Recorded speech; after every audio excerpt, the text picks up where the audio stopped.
오늘도 우리가 기도회를 시작하면서 사도신경으로 우리의 신앙을 함께 고백했습니다. 사도신경은 세 부분으로 되어 있다고 말씀을 드렸어요. 나는 믿습니다 하는 내용 세 가지가 있는데, 첫 번째는 나는 전능하신 아버지 하나님 천지의 창조주를 믿습니다. 하나님 아버지를, 나의 아버지, 천지를 창조하신 오직 한 분이신 하나님으로 내가 믿고 고백합니다. 첫 번째 내용이고요. 두 번째는 나는 그의 유일하신 아들 우리 주 예수 그리스도를 믿습니다. 예수님을 나의 구주로, 나의 주로 믿는다는 고백이고요. 사도신경의 세 번째 부분, 나는 믿습니다. 무엇을 믿을까요? 나는 성령을 믿으며 하는 겁니다. 예수님을 믿는다는 내용은 5줄에 걸쳐 나옵니다. 성령으로 잉태되어 동정녀 마리아에게서 나시고 예수님의 탄생과 예수님의 십자가의 고난, 예수님의 부활, 그리고 예수님께서 하늘에 올리신 승천하심, 그리고 심판하시기 위하여 다시 오시는 예수님의 재림, 이 5가지 내용의 예수 그리스도에 관한 믿음을 고백하고요. 자, 성령을 믿습니다 하는 세 번째 부분에서는 그 성령을 믿는다는 고백의 구체적인 내용은 첫 번째가 거룩한 공교회화. 오늘 말씀의 제목이 무엇일까요? 거룩한 공교회화, 성도의 교제화. 그 마지막 부분에 있는 세 번째 믿음의 고백이 성령과 관련된 것인데, 오늘 이 저녁에는 거룩한 공교회에 관한 말씀을 잠시 나누어 보려고 하는 것입니다. 오늘 우리가 함께 읽은 에베소서 2장 본문 19절 다시 한번 보여주시면요, 너희는 했는데 여기서 너희는 이방인입니다. 유대인 아니고요, 하나님의 선택받은 백성이라고 믿어왔던 그 민족이 아니고, 전에는 멀리 있었던, 그러니까 아주 관계가 없었던, 아예 상관이 없었던 이스라엘과는, 여호와 하나님과는, 예루살렘과는, 팔레스타인과는 아무런 그 약속의 땅 가나안과 상관이 없었던, 멀리 있었던 너희들, 완전한 이방인들. 그런데 더 이상 외인이 아니고 나그네도 아니고, 그리고 맨 끝에 하나님의 식구라. 권속이란 말은 식구라는 뜻입니다. Family, household, 우리 집안 사람, 하나님의 식구다. 오직 성도들과 동일한 시민이라는 것은 천국 백성의 시민이 되었다, 하나님 나라의 백성이 되었다 하는 것입니다. 자, 이렇게 전혀 상관이 없었던 모든 이들이 다 함께 예수 그리스도 안에서 하나님의 백성으로 부름을 받은 그들을 우리는 교회라고 부르는 것이죠. 그 교회에 관한 말씀이 20절 이하에 자세히 나와 있어요. 20절 보면요, 여러분 20절 말씀을 여러 번 접하셨는데 조금 정확하게 개념이 들어오지 않은 적이 많지 않으셨어요? 혹시? 예수님은 여기서 무엇이라고 비유했죠? 예수님은 모퉁이 돌. 베드로의 고백에서 예수님은 반석이잖아요. 베드로의 신앙 고백이 반석이라고 하는 분도 있지만, 베드로의 신앙 고백 자체가 반석이신 예수님에 대한 고백이니까요. 예수님은 터라고, 파운데이션, 반석, 기초라고 생각을 우리는 하는데, 예수님을 모퉁이 돌이라고 비유하고, 터는, 그 반석은, 기초는 사도들과 선지자들의 터라고 묘사하고 있어요. 조금 정확하게 개념이 잡히지 않을 수 있을 것 같습니다. 제가 그랬다 하는 것인데요, 모퉁이 돌, 코너스톤이라고 되어 있는데, 영어로 코너스톤이니까 코너에 있는 돌이다 이런 뜻이 될 수는 있지만, 우리말로는 어쩌면 주춧돌 이렇게 번역하는 게 더 낫지 않았을까? 전 그렇게 생각을 해봅니다.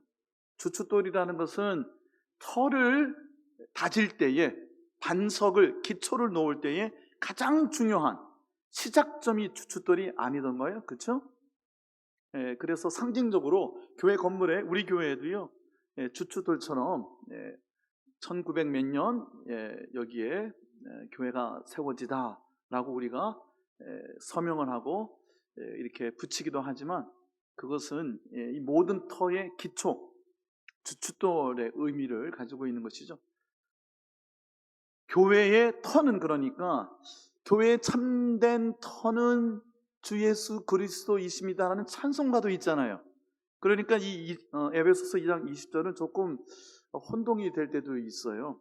여기서 예수님을 모퉁이돌이라 할 때는 그 터의 반석의 기초가 되시는, 교회의 기초가 되시는 예수님이 그곳에 주춧돌이다 하는 뜻이 되고요. 또 한 가지 의미도 있을 수가 있어요. 당시 건축 구조물을 보면 여기서 이 코너스톤이라고 번역되어 있는 원어는 상량석일 수가 있습니다. 뭐라고요? 상량석. 발음 어렵죠? 한번 해볼까요? 시작. 상량석. 마지막에 가장 중요한 곳에 모든 건물이 지탱이 되도록 끼우는 돌입니다. 아치형으로 교회를 세우고요. 전체가 이 공학적으로 아주 잘 맞아 떨어져서 서로의 모든 힘이 집중이 되는 가운데 있는 돌이 상량석인데요.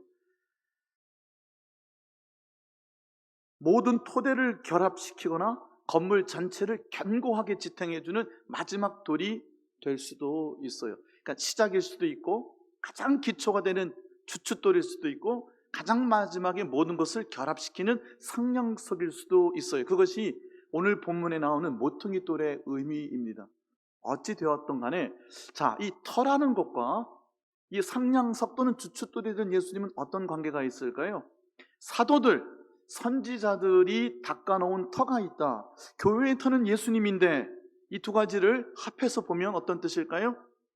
사도들과 선지자들이 예수님에 대하여 어떻게 증언했는가, 예수님을 어떻게 경험했는가, 예수님께서 그들의 삶에 어떻게 나타나셨는가가 실제적인 교회의 터를 이룬다 하는 겁니다. 사도들의 터, 선지자들의 터는 그들의 삶과 그들의 증언 속에 나타난 교회의 주춧돌이고 상량석이 되는 예수님이 핵심이 되는 겁니다. 예수님 자신이 복음의 본질이고 복음의 내용 그 자체이겠죠. 그 예수님이 우리에게는 어떻게 전해졌을까요? 사도들과 선지자들의 증언과 그들의 삶을 통하여 우리에게 전해졌지요. 성경을 기록하실 때에 성령께서 사도들과 선지자들을 감동하셔서 그들이 만난, 그들이 경험한 예수님을 우리는 소개받은 것입니다. 사도들의 증언이 굉장히 중요한 것이고요. 선지자들의 경험, 그들이 예수님을 어떻게 체험했는가, 그들의 삶에 경험되어진, 나타나신 예수님이 우리에게 전해졌다 하는 겁니다. 복음의 내용이 전달된 과정에 대해서 설명해 주는 것인데요. 여러분, 이 장면이 왜 중요한지 아세요? 교회에 대하여 아주 오래전부터, 초대교회로부터요, 한 주후 한 4세기 정도부터, 우리 사도신경은 니케아 신경이라고 보통 니케아 공회에서 만들어졌다고 그러죠. 중요한 전체 교회의 회의가, 공회의가 있었어요. 그 회의 때마다 믿음이 고백이 되어지고 믿음이 연합의 일치를 이루고 있었는데요. 그때에 고백되어진, 그러니까 교회 역사만큼이나 오래된 교회에 대한 4가지 정의가 있습니다. 이 4가지 정의 굉장히 중요한 것이고요. 교회의 표지라고도 이야기하는데요. 한번 따라서 해보시겠어요? 하나의 거룩한, 사도적이며 보편적인 교회. 자, 제가 이어서 한번 해볼게요. 하나의 거룩한, 사도적이고 보편적인 교회. 자, 시작. 하나의 거룩한, 사도적이고 보편적인 교회. 제가 보편적인 것과 사도적인 것을 바꿨네요, 순서를. 그 중요하진 않아요. One Holy Catholic and Apostolic Church, 이렇게 됩니다. One, 하나의 교회고요. 교회의 4가지 표지입니다. 교회 역사에서 교회를 이렇게 4가지로 정리를 했어요. 하나의 교회입니다. 그리고 교회는 거룩한 교회고요. 3번째가 사도적 교회라는 거예요. 4번째가 사도적 교회겠네요. 3번째가 보편적 교회. 영어로 캐톨릭이라고 그래요. 카톨릭이라고 보통 우리가 알고 있는 천주교회가 이 용어를 쓰는데, 카톨릭이라는 말 자체가, 카톨리케라는 말 자체가 고유명사가, 그러니까 소로마 교회의 그 주교인 현재의 교황이 있는 그 교회만 고유명사로 부르는 명칭이 원래 아니고요. 원래 카톨릭이라는 말 자체가 보편적이다라는 뜻이에요. 카톨릭이 무슨 뜻이라고요? 보편적이다, 일반적이다, 더 확대된 개념으로는 우주적이다. 그러니까 어떤 특정 그룹이나 특정 지역 어디에 이렇게 국한되는 것이 아니라 보편적이다, 일반적이다, 모두를 다 포함하는, 모두에게 다 적용되는 것이라는 뜻을 가지고 있어요. 그러니까 일반적이고, 그러니까 개별적이고 사적이지 않다는 거예요. 그리고 마지막에 이제 아포스톨릭 앤 캐톨릭은 아포스톨릭, 사도적 교회. 이 마지막 사도적 교회라는 말씀이 사도들의, 그리고 선지자들의, 오늘 본문에 나오는 증언과 삶을 통하여 우리에게 알려진 복음의 내용이 있어야 된다는 뜻이에요. 여러분, 이게 굉장히 중요해요. 왜 중요한지 아세요? 이단과 이단이 아닌 것을 어떻게 우리가 알 수가 있을까요? 사도적 교회냐 그렇지 않느냐에 따라서 달라져요. 오랜 교회 역사를 통해서 우리가 정리되어 있는 이 사도신경 또는 주기도문 또는 십계명, 이런 부분에 대한 우리의 그 믿음의 고백들, 그 고백에 대한 해설들, 그것이 신학의 역사이기도 하는데요. 얼마나 다양한 얘기들이 있었겠어요? 얼마나 다양한 경험들이 있었겠습니까? 여러분, 영적인 경험은 굉장히 다양한 것이에요. 그리고 굉장히 사적인 것이에요. 나의 개인적인 것이에요. 내가 만난 예수님 굉장히 중요합니다. 아버지가 만난 예수님이 아니고 내가 만난 예수님이 중요해요. 아버지로부터 들은 얘기가 아니고 나를 전도한 그분이 알려주는 얘기가 아니라 내가 경험한 예수님이야말로 내 진짜 믿음이 되는 것이니까 얼마나 중요하겠어요? 그런데 더 중요한 것은 내 개인적인 믿음이어야만 하지만 내 믿음의 고백이 사도적 고백과 일치해야 된다는 거예요. 그렇지 않으면 이단이 되는 겁니다. 보편적 교회라는 것도 그렇고 사도적 교회라는 것도 그렇고 굉장히 중요한 교회의 표지인데 굉장히 어려운 내용인 것 같지만 제가 굉장히 제 나름대로 쉽게 설명해 드리려고 하고요. 오늘 우리 사도신경에서 나는 성령을 믿으며 성령과 관계되어 있는 우리의 믿음의 구체적인 내용 중 첫 번째가 뭐라고요?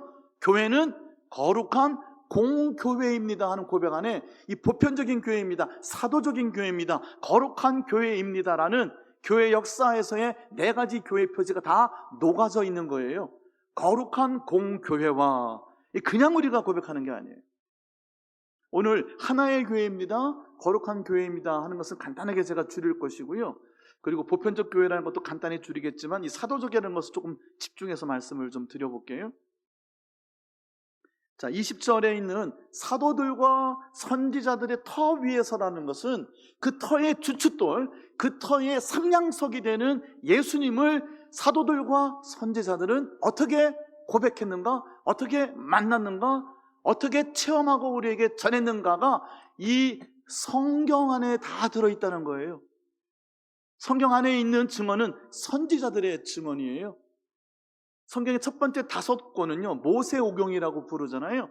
창세기, 출애굽기, 레위기, 민수기, 신명기는 펜타튜크라고요, 오경이라고 부르는데요, 모세오경이라고 부르잖아요. 모세를 통해서 우리에게 주셨단 말이에요. 모세를 성경은 여러 가지로 일컫지만 그 중에 하나가 모세와 같은 선지자가 없었다고, 모세도 하나님이 세우신 예언자라고 말씀해주고 있잖아요. 성경은 선지자들을 통한 예수님에 대한 증언이에요. 사도들을 통한 성경, 신약 성경의 절반이 사도 바울에 의해서 쓰여졌죠. 사도에 의한 증언이라는 거예요. 사도 베드로에 의한, 사도 야고보에 의한 증언이라는 거죠.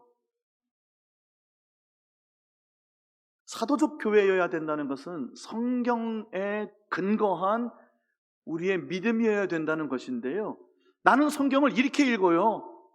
그 뜻은 난 이렇게 이해했습니다. 그 내가 경험한 예수님이 맞아요. 내 경험과 내 리딩이 맞습니다라고 우기기 시작하면 어떻게 될까요? 제가 우긴다는 표현을 좀 썼는데요, 사도적인 고백에 일치되지 않은 고백들이 있지 않겠어요? 우리가 왜 성경 공부를 해야 할까요? 내가 예수님 만난 내 신앙의 고백이 너무 중요한데 왜 우리가 성경 공부를 해야 하죠? 내 경험이 사도적 고백과 일치하는지를 확인해야 되는 거예요. 그냥 나 혼자 경험한 것이면 다 옳다고 생각하세요? 내가 믿고 있고 내가 알고 있고 내가 경험한 것이면 다 진리일까요? 그렇지 않을 수 있다는 거예요. 그러므로 사도적 교회라고 하는 교회의 표지에 항상 우리는 겸손하게 하나님 말씀에 복종할 수 있어야 돼요. 21절 볼게요. 21절 한번 같이 읽어봅시다. 시작. 그의 안에서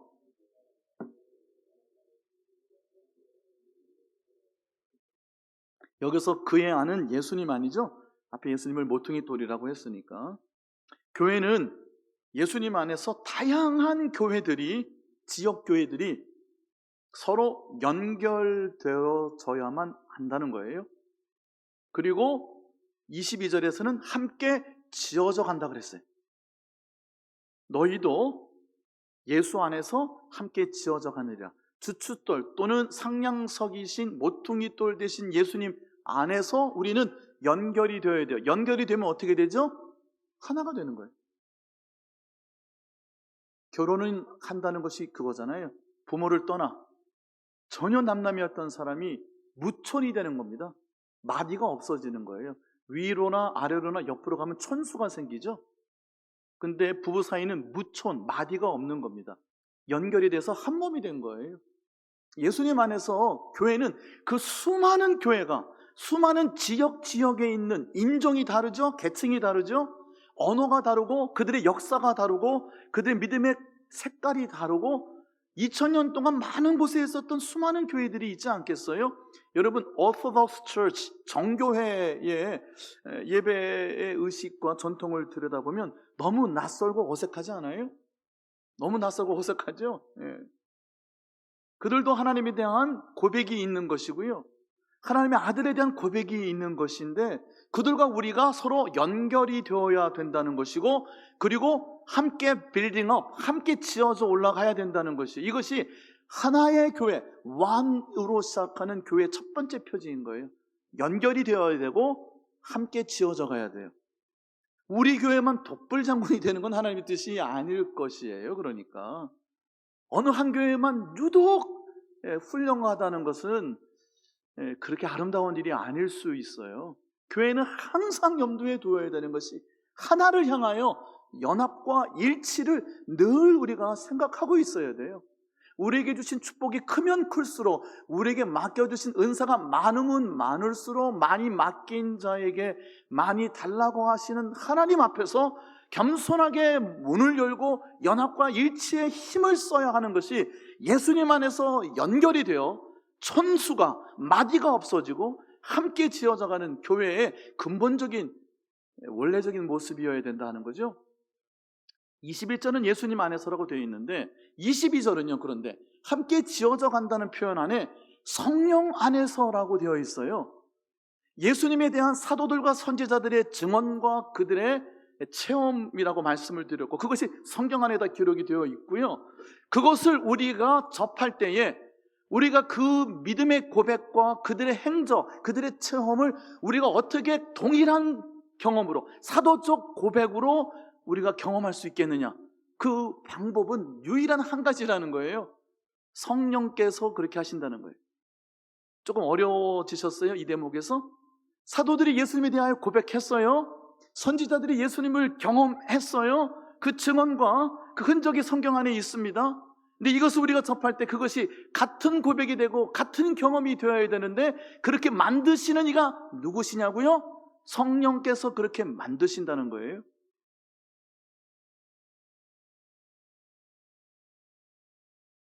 여기까지 좀 어려운 말씀이셨으면 지금은 조금 쉬운 얘기, 조금 재미있을 수 있는 얘기, 그러나 조금 심각한 얘기일 수 있는 말씀을 좀 드려보려고 그래요.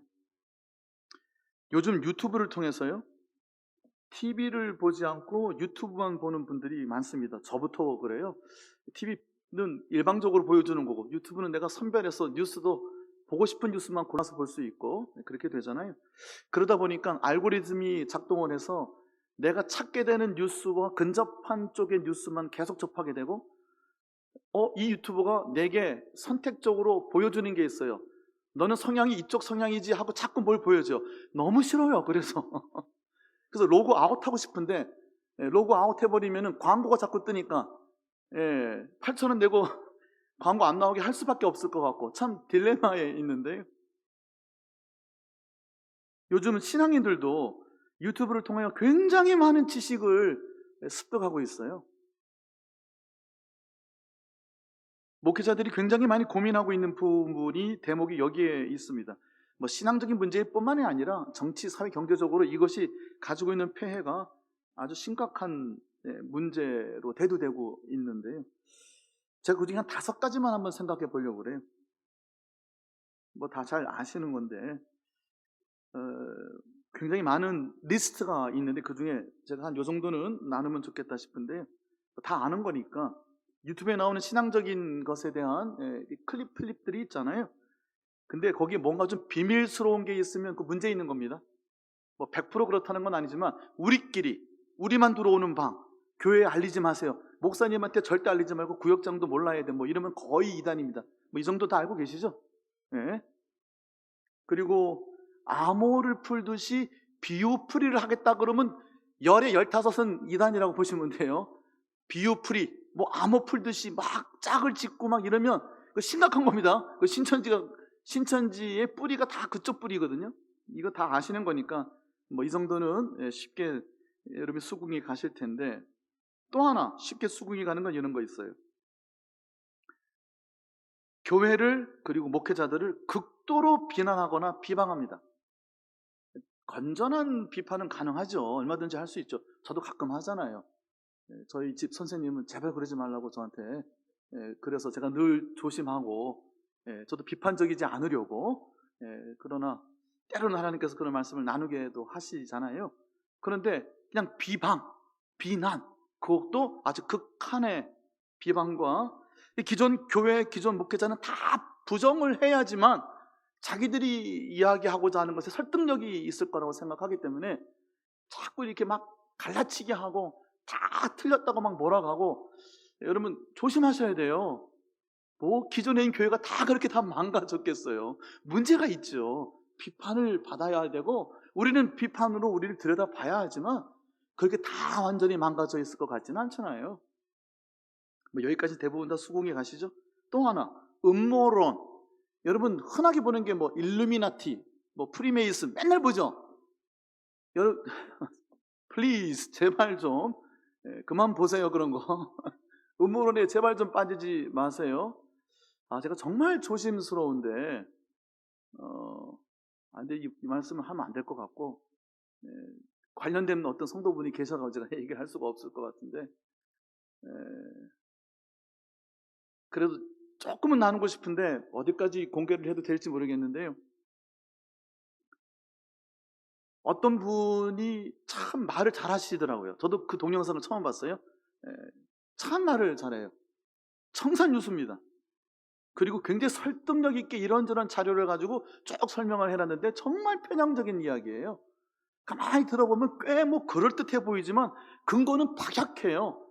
가지고 있는 근거가 논리적 전거가 뭐 너무 부실하고 이렇게 들여다볼 만한 가치가 없는데 웬만한 성도는 혹합니다. 왜냐하면 그분이 굉장히 우파에서 소위 말하는 보수 우파에서 꽤 유명한 분이더라고요. 근데 그분을 제가 검색을 좀 해봤어요. 그랬더니 그분이 그 박근혜 대통령 시절에 국정원 댓글 때 문제가 돼서 잡혀 들어갔던 분이더라고요. 근데 그분이 또 믿음 생활을 하는 또 신자신가 봐요. 그래서 그분이 가지고 있는 시각이 있어요. 그래서 그 나름대로 막 정리를 해놨는데 달변가예요. 그리고 공부도 많이 한 분이고요. 학식도 많으신 분이고 그분이 하는 얘기 솔깃해질 것 같더라고요. 일반 신도들은요. 근데 그걸 보고 혼란스러워 하시는 분이 우리 교회 가운데도 계셔요. 음모론. 참 우리가 조심 많이 해야 돼요. 점점 어려워지죠? 또 하나, 직통계시. 이건 좀 쉬운 거였네요. 하나님 내게 뭔가 직통으로 주시는 게 있다고. 다시 말씀드리지만 내 개인적인 믿음이고 내가 만난 고백이어야 되지만 그것이 사도들의 증언과 선지자들의 경험과 일치가 돼야 돼요. 그것이 같은 것인지를 확인해 줄 수 있는 유일한 방법은 성령께서 그렇게 하신다는 것이 그것이 오늘 말씀의 결론 부분입니다. 마지막 하나만 더 예를 들어 볼게요. 종말론. 이게 중요한 겁니다. 오늘 우리 권사님도 기도하실 때 이 마지막 때에 기도하시잖아요. 저도 설교할 때 마지막 때에 때가 악함으로 세월을 아낍시다는 설교를 제가 여러 번 했잖아요. 그러니까 종말의 때를 우리는 살고 있어요. 우리는 한 100년 살잖아요. 이제는 125년 산다고도 그러긴 하는데 누가 그러더라고요. 재수 없으면 오래 산다고요. 예. 아니 몸이 그렇게 다 망가졌는데 하늘나라 갔으면 좋겠는데 가지도 못하고 막 비참하게 힘들게 막 오래 살기만 하면 뭐 하겠어요? 그러니까 재수 없으면 오래 산다는 얘기까지 나오고 있잖아요. 근데 수명은 자꾸 막 늘어나고, 그런데 그래봐야 150년도 안 되잖아요. 그러면 모든 개인은 100년도 안 되는 종말을 살고 있는 거예요. 내가 이 육신의 장막을 벗고 하나님 곁으로 가면 그게 개인의 종말인 거예요. 내 개인은 이 땅에서 하나님 곁으로 가는 것이고요. 나중에 이 땅에 예수님 다시 오시는 재림과 심판, 그때서야 내 몸의 부활이 있다고 성경은 증언하고 있으니까 모든 개인은 100년 남짓 이미 다 종말을 맞는 거예요. 그러니까 누구나 다 일상의 삶에서 종말을 염두에 두어야 돼요. 마지막 때를 살고 있다고 생각해야 돼요. 그런데 중요한 대목이 나옵니다. 지나친 종말론에 빠지는 분들이 있어요. 이런 분들은 특히 믿음이 좋은 분들이에요. 신앙생활 오래 한 분들이고요. 특히 기도 많이 하시는 분들 중에 종말론에 깊이 빠지는 분들이 계셔요. 아주 위험합니다. 제가 아주 좋아하는 선배 목사님이 있어요. 예. 참 좋아하는 목사님입니다. 제가 영국에서 목회할 때 그 목사님 모시고 2번이나 집회를 할 정도로 제가 아주 좋아하는 목사님, 아주 인격적으로 훌륭한 분이고요. 그분 학식도 신학적인 그 식견도 뭐 저가 비교할 수가 없을 정도로 뛰어난 분이에요. 영적으로도 탁월하신 분이고요. 근데 제가 어느 순간 그분과 거리를 두기 시작했어요. 제가 우리 교회 강사로 2번을 모셨다니까요, 수련회. 근데 어느 날 보니까 이분이 너무 신령해서 너무 믿음이 좋으신, 지나친 종말론에 빠지고 계시더라고요. 이거 뭐지? 여러분, 이 가장 어려운 대목으로 지금 가고 있는데요, 지나친 종말론을 강조하면요 모든 것을 다 내려놓게 해야 돼요. 당장 예수님 오시는데 중요한 건 딱 하나밖에 안 남죠. 모든 것을 다 가지치기 하고 갈라치고 딱 하나만 집중하게 하는 아주 굉장히 중요한 역할을 합니다. 종말론이 가지고 있는 의미가. 그래서 강조하려는 것에 집중하고 몰아가는데 탁월한 효과가 있어요. 무슨 말씀인지 이해하세요? 거기까지만 할게요. 그런데 유튜브에 나오는 많은 신앙의 그 강연이나 이런 저런 것들 있잖아요. 이와 같은 많은 위험에 노출이 되어 있다는 거예요. 교회는 어떤 교회다? One Holy Catholic and Apostolic Church. 하나의 거룩한, 이 거룩하다는 건 하나님께 속해 있다는 거예요. 하나님의 것이라는 거예요. 이 세상에서는 구별됐다는 거예요. 교회가 영어로 뭐죠? Church예요. 독일어는 킬회라고 그래요. 스코틀랜드 영어로는 커크라고 그래요. 다 퀴리아코스라는 라틴어에서 왔어요. 퀴리아코스, 키리에 주님이 것이라는 말, 예수님의 것이라는 뜻을 가지고 있어요. 교회라는 말 자체가, 교회는 거룩한 것, 그러니까 나의 것이 아니고 사적인 것이 결코 될 수가 없어요. 하나님의 것이에요. 개인의 것이 될 수가 없어요. 개인의 영광, 개인의 이름, 누구 특정 단체나 그룹의 영광을 위하여 존재하는 게 결코 교회가 아니라는 교회의 공교회성을 한국교회가 너무 많이 놓치고 있다는 거예요. 너무너무 많이 놓치고 있어요. 교회의 이 공교회성이 회복이 되어야 돼요. 회복이 된다는 말이 어색할 정도로 한 번도 제대로 찾아본 적이 없는 거일 수도 있어요. 교회를 사적화하고 사유화하는 일들이 얼마나 많은지 몰라요.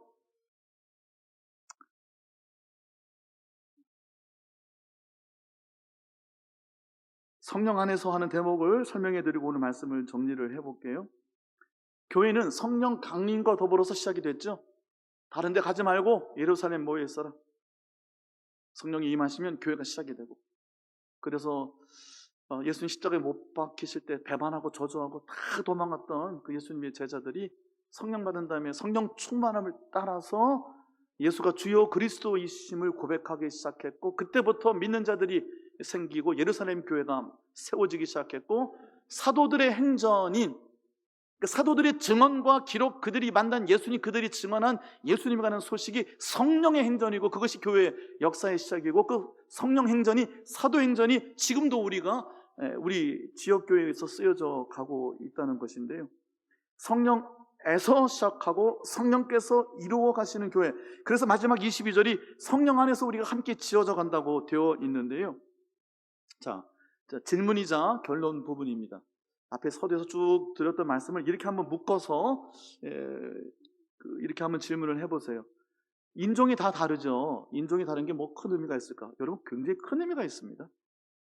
아프간 사람들 들어오니까 벌써 한국교회 일부에서 너무너무 싫어해요. 이슬람 세력이 들어온다고 경계해야 되죠. 여러분, 유럽이요, 노동력이 없다고 프랑스가 어떻게 돼버리고 영국이 어떻게 돼버렸어요?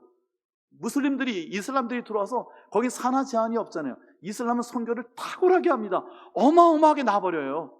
우리는 안 낳잖아요, 예수 믿는 사람들은. 근데 이슬람은 어마어마하게 나버리고요, 복지가 제대로 되어 있는, 이 사회 보장이 잘 되어 있는 뭐 영국 같은 나라들은요, 애만 낳으면 다 먹여줘요. 성별이 다르잖아요. 아들 하나 방 주고 딸 하나 방 줍니다. 애가 5, 6쯤 방 6개, 7개짜리를 줘야 돼요. 그것도 정부가 공짜로 임대를 해줍니다. 그리고 가만히 있으면 먹는 거 다 남아요. 그러니 이슬람 사회가 평창할 수밖에 없죠. 그러니까 경계해야 되지만, 아프간 그 사람들을 데리고 왔는데 그분들에 대한 적의가 있어요. 무슬림에 대한 경계는 우리가 해야 되지만, 여러분, 어려워요. 제가 드리는 말씀이 쉬운 말씀이 아니에요. 제가 어떤 주장을 말씀드리려는 게 아니라 현실에 대한 말씀이죠. 인종이 아프리카 사람도 아시아 사람도 이런 게 아니라, 당장 아프간 사람이 한국에 400명이 390명이 들어오는데 아이들이 50%잖아요. 그거 싫어해요 벌써. 여러분, 그거 싫어하면 됩니까? 우리가 그 이슬람에 들어가서 선교해야 되는데, 거기 가서 선교하다 탈레반에게 잡히면 어떻게 돼요? 인질이 되잖아요. 그 쉽게 선교하러 들어갈 수 있어요? 근데 그 사람들이 와가지고 400명이 우리나라에 있으면 교회가 그들에게 사랑을 베풀고 복음을 전하는 그런 계기가 되지는 않을까요? 라고 생각해 볼 수 있잖아요. 인종을 넘어서고요, 지역을 넘어서고, 계층을 넘어서고요, 그것이 너희가 전에는 멀리 있었던 외인이었으나 이제는 하나님의 식구가 되지 않았느냐? 교회가 되었다. 교회는 뭐지? 성령 안에서 하나가 되는 거란다. 성령 안에서 함께 지어져 가는 것이란다 하는 겁니다. 다양해요. 내가 믿는, 내가 경험한 예수님이 달라요. 유튜브에 온갖 사람이 10,000개 있으면 10,000개의 다른 소리가 있어요. 근데 그것을 사도적인 교회라고 하는 일치에서 찾아내야 되는데 쉽지 않아요. 그런데 그것이 하나로 묶여져 나가는 유일한 방법 하나가 있으니 성령께서 역사하신다는 거예요. 성령의 사역이 우리를 하나 되게 하신다는 거예요. 고린도전서 12장 3절에 누구든지 성령이 아니고서는 예수를 주시라 할 자가 없느니라 그랬어요. 그러니까 예수님을 나의 구주라고 고백하는 사도들의 증언, 선지자들의 고백이 성경이고, 그 성경에 대한 우리의 믿음이 일치가 되어야 된다고 말씀을 드렸잖아요. 그러니까 우리가 예수님을 주라고 고백할 수 있는 건 성령에 의해서만 가능해요.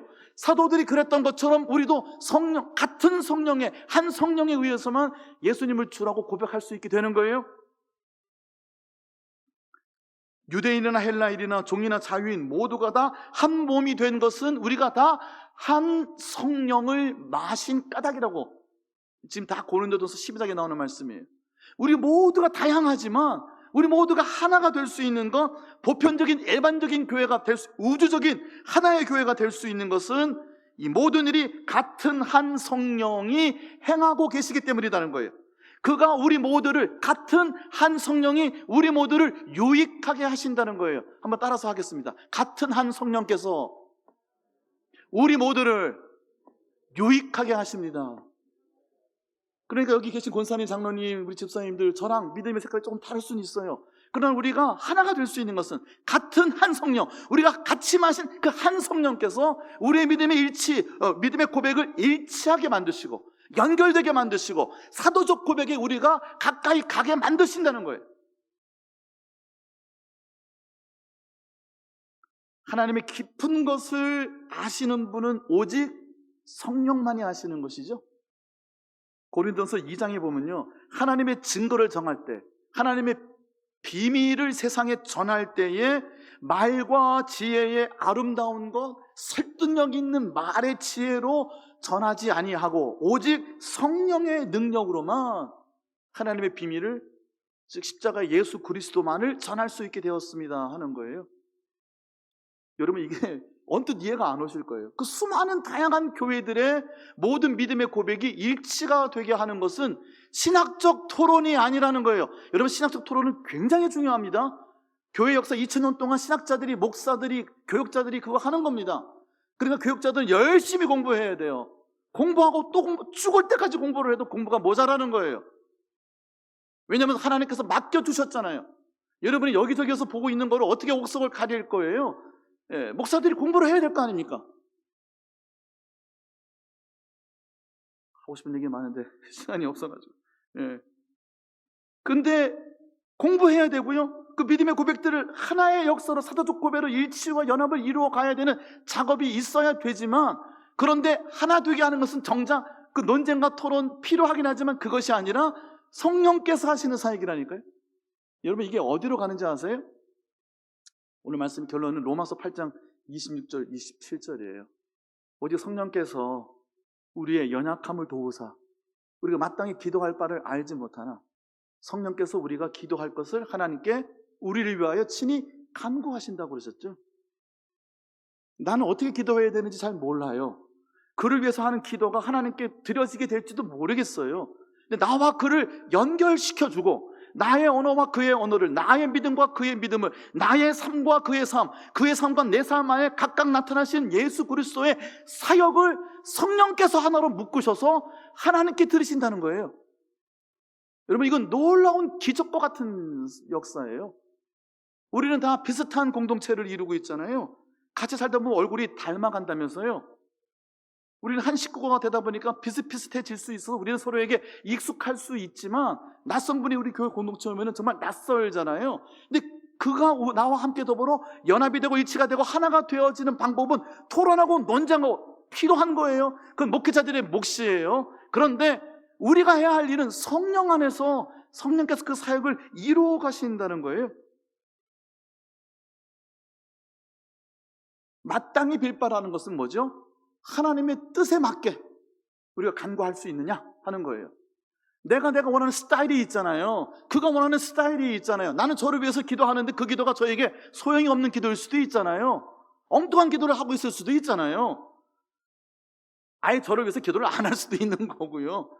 그런데 하나님의 뜻대로 우리 모두를 하나가 되게 해서 하나님의 뜻대로 하나님께 올려드리는 한 분이 계시니, 같은 한 성령께서 우리가 모두 다 한 세례를 받아 그 성령을 마셨으니 그 성령을 의지하여 내 속에서 나오는 고백을 하나님께 드리면 성령께서 하나로 묶으셔서 하나님께 올려드리신다는 거예요. 그 성령을 의지하는 오늘 이 저녁이 되시면 좋겠어요.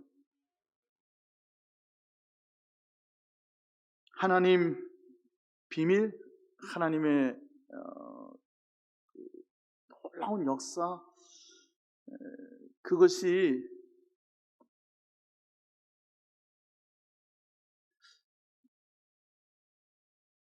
어떻게 하나로 나타나고 연합과 일치를 이룰 수 있을까? 사적이지 아니하고 공적일 수 있을까? 그리고 사도적일 수 있을까를 고민해야 돼요. 우리 교회 좋은 교회, 우리 교회 예동교회가 최고교회, 뭐 그런 자부심을 가지고 사는 건 좋죠. 근데 모든 교회가 좋아야 돼요. 모든 교회가 행복해야 돼요. 모든 교회가 연합과 일치 가운데 있고, 모든 교회가 이와 같은 사도적 고백, 이와 같은 우리의 하나됨, 연합, 우리가 서로를 향한 기도와 중보가 이렇게 아름다워질 수 있는 유일한 방법은 성령께서 우리를 묶어주신다는 것. 그러므로 신앙 고백의 세 번째 부분, 나는 성령을 믿으며. 오늘도 성령께서 우리를 하나 되게 하여 주실 줄로 믿습니다. 성령께서 우리 기도를 하나로 묶어주시고 우리의 드리는 기도가 서로의 기도가 하나가 되어 하나님의 뜻에 맞는 기도로 올려지게 될 줄로 믿습니다. 우리 하나님 앞에 최선을 다하여 열심히 전심으로 성령을 믿으면서 기도를 드리면 될 것이에요. 말씀 마칠게요. 우리 찬송 갑시다. 찬송 208장 주신 말씀 기억하면서 찬송합시다.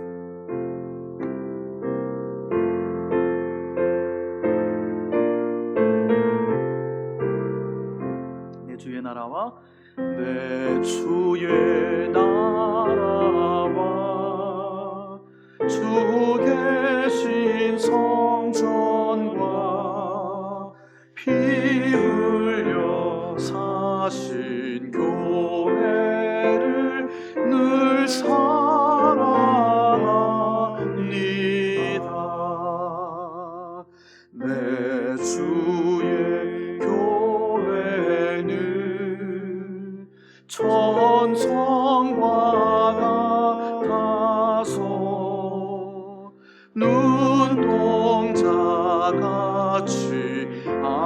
위사 늘 보호하시네.